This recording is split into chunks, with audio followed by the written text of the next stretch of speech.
Sinagot ni Senador Ronald Bato de la Rosa ang naging pahayag ni Senate President Chis Escudero na dapat daw sinasabihan si Vice President Sara Duterte sa mga binibitawan nitong pahayag. Kaugnay iyan sa sinasabi ng pangalawang Pangulo na mayroon ng umano itong nakausap na hitman laban kay Bongbong Marcos, Liza Marcos at Martin Romualdez. Si Almar Forzuelo magbabalita live. Almar, magandang gabi sa iyo.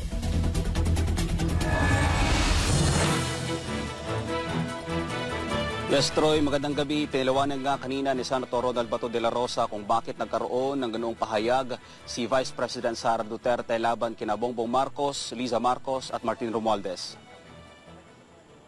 Isa si Senate President Chis Escudero sa mga pumalag sa mga naging pahayag ni Vice President Sara Duterte na mayroon na umano itong nakausap na hitman na papatay kay Bongbong Marcos, Liza Araneta Marcos at kay Martin Romualdez sakaling mamatay ang ikalawang Pangulo. Ayon kay Escudero, dapat anyang may pumipigil sa mga sinasabi ng ikalawang Pangulo at bilang opisyal, dapat daw na maging magandang ehemplo ang Vice Presidente sa buong bansa, lalo na sa mga kabataan. Ang pahayag na yan ng Senate President ay hindi pinalampas si Senator Ronald Bato de la Rosa.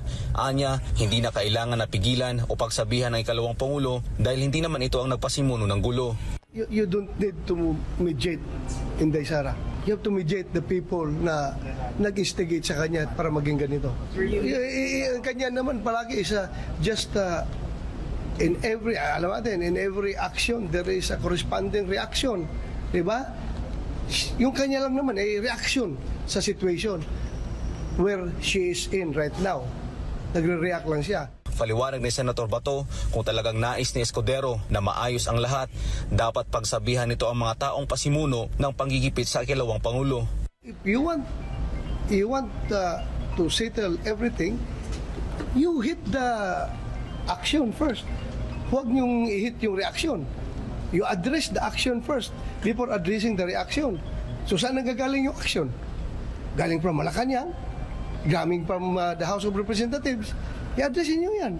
If you can address that, no need to address the reaction because there will be no more reaction kung walang panggigipit na ginagawa. Di ba? So, i-addressin nyo yung panggigipit. If I am the Senate President, I am going to address my statement towards the source of the action, which is the House of Representatives at Malacanang. Di ba? Bakit mo i-address yung OBP, si Inday Sara, na nagre-react lang naman siya? Wala rin anya siyang nakikitang mali sa sinabi ng ikalawang Pangulo na mayroon na itong hitman sakaling siya ay mamatay. Anong attempt na masasabi mo doon? Or is it attempted or frustrated or what? I don't think so because it's very a conditional statement, di ba? Patayin niyo ako, ipapatay ko kayo. Parang gano'n, di ba? So may kondisyon. Patayin niyo muna ako.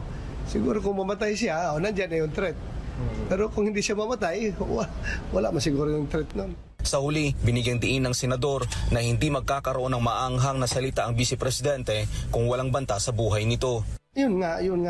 Di ba all of these statements came out because of her fear of her life. Na meron siyang mga information na karating sa kanya na siya ay i-assassinate din. So, yun nga, yung sabi niya, kung ako i-assassinate ninyo, i-assassinate ko rin kayo.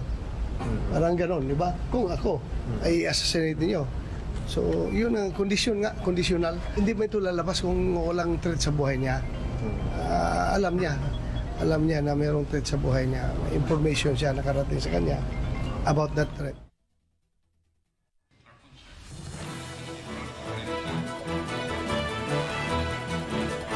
Troy, pinunto din kanina ni Senator Ronald Bato de la Rosa na wala na bang ibang hangarin ang ikalawang Pangulo kundi ang magsilbi para sa bayan at sinabi din nito kanina na malinaw na panggigipit lang ang ginagawa ng Quadcom sa mga Duterte at sa mga kaalyado nito. At ngayon Troy, kararating lang ng ikalawang Pangulo dito nga sa Veterans Memorial Medical Center na kung saan kasalukuyan napapagaling ang si OVP Chief of Staff Undersecretary Zulaika Lopez, mga kapartners. Maraming salamat, Almar Forzuelo, para sa iyong balita.